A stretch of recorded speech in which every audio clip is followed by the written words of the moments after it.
فلاح پانا تمہاری ضرورت ہے، اور فلاح کیسے ہوگی؟ تزکیے سے حاصل ہوگی۔ اور تزکیہ کیا ہے؟ تزکیہ تمہارے باطن کی ستھرائی کا نام ہے، اندر کی پاکیزگی کا نام ہے، تمہارے دامن کی عفت کا نام ہے، تمہارے خیالوں اور سوچوں کی طہارت کا نام ہے، تمہارے طرز معاشرت کی خوبصورتی کا نام ہے، تمہارے انداز حیات کی ندرت کا نام ہے، تمہاری زندگی کا جمال تزکیہ ہے، خوبصورتی تزکیہ ہے۔ اللہ کی حرام کردہ چیزوں سے بچنا، اس کی ممنوعات سے محفوظ رہنا، حتیٰ کہ مکروہات سے بھی، اور یہاں تک کہ ایسی سوچ سے بھی، ایسے خیال سے بھی، ایسے وسوسے سے بھی اپنے آپ کو بچانا، اس کو تزکیہ کہا جاتا ہے۔ اور اللہ تعالیٰ جل شانہ نے یہاں ارشاد فرمایا قد افلح من تزکا، جس نے اپنے اندر کو ستھرا کر لیا۔ باہر تو مل مل کے سارے ہی دھوتے ہیں، لباس پہ بھی سلوٹ نہیں پڑنے دیتے، اور اپنے بدن پہ ایک ریزہ مٹی کا بھی پڑ جائے تو وہ بھی جھاڑتے ہیں۔ کہا یہ بھی اچھی بات ہے، اسلام ستھرائی کا دین ہے، صفائی کا دین ہے، لیکن اس سے کہیں زیادہ اہمیت ہمارے باطن کی صفائی کی ہے، ہمارے اندر کے ستھرا ہونے کی ہے۔ تزکیہ مقصود ہے۔ اب یہ تزکیہ کس طرح ہم حاصل کریں؟ ایک تو اسی آیت کریمہ میں ارشاد فرمایا فذکر اسم ربہ، اپنے رب کا نام ذکر کیا، نام پکارا، یعنی ذکر الہی یہ حصول تزکیہ کا سبب ہوا۔ فصلی، اور دوسری بات ارشاد فرمائی نماز۔ تو یہ تزکیے کا نتیجہ بھی ہے کہ جب اندر تزکیے کے نور سے مالا مال ہوگا تو پھر پیشانی سجدے میں ضرور جھکے گی، اللہ کی بندگی یہ بندے کا مزاج ہوگا۔ اور دوسرا یہ ہے کہ اگر یہ تم حاصل کرنا چاہو تو پھر تمہیں اس عمل سے بھی گزرنا پڑے گا، اور اللہ کا ذکر تمہارے اندر کے زنگ اتارے گا۔ تو جب دل کا زنگ اترا تو دل مزکہ ہو گیا، دل کو تزکیے کی دولت نصیب ہو گئی۔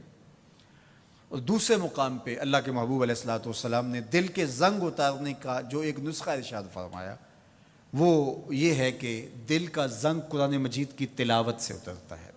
اب ذرا دیکھیے قرآن مجید میں بھی اس پر بڑی خوبصورتی کے ساتھ ارشاد فرمایا گیا۔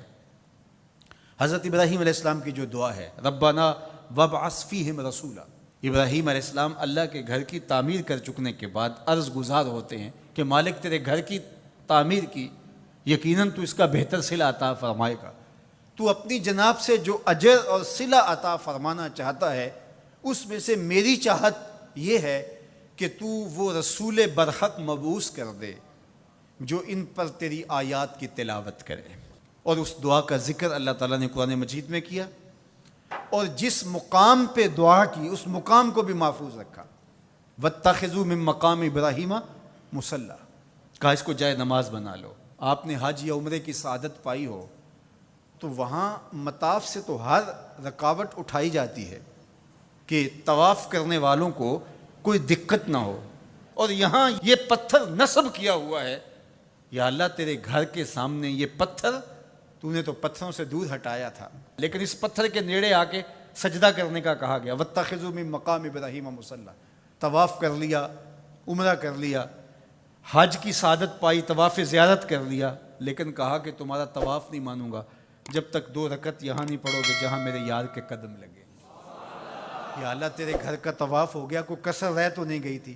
کہا محبت کی بولی جانتے ہو تو یار کا ڈیرا اچھا لگتا ہے، اتنی دیر تک تمہارا طواف ہی قبول نہیں جب تک یہاں ماتھا نہیں رگڑو گے جہاں میرے یار کے، میرے خلیل کے قدم لگے۔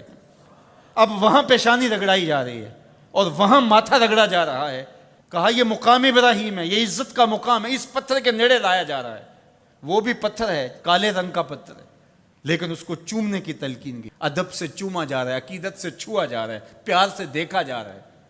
میں نے بوڑھے اشخاص کو بھی دیکھا کہ ہتھیلیوں پہ جان رکھ کے پتھر کو چومنے کے لیے بے چین ہے۔ اکلوتے بیٹے کو چومنے کے لیے ماں کی وہ تڑپ نہیں ہوتی جو اس پتھر کو چومنے کے لیے کلیجے کے اندر بے تابی اور ایک بے چینی اور اضطراب ہوتا ہے، مجھے ایک بوسہ میسر آ جائے۔ یہ تڑپ کیوں؟ یہ راز حضرت عمر نے کھولا۔ حجر اسود کو چوم رہے تھے اور چومنے سے پہلے بولے اے حجر اسود تجھے کبھی نہ چومتا اگر میرے حضور نے نہ چوما ہوتا۔ ہم نے قطرہ دیکھا نہ کبھی دریا پہ غور کیا، بس جہاں تیری جھلک نظر آئی وہی ڈوب گئے۔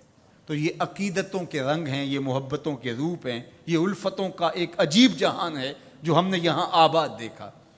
تو یہ پتھر ہو کر کے بھی عزتوں کا ظرف قرار پایا، اور اس کو سینے کعبہ کے اندر نصب کر دیا گیا، کہا یہ نشان ہے، یہ شاعر اللہ میں سے ہے، یہ جائے نماز بنا لو، یہ عزتوں کا ظرف قرار پایا۔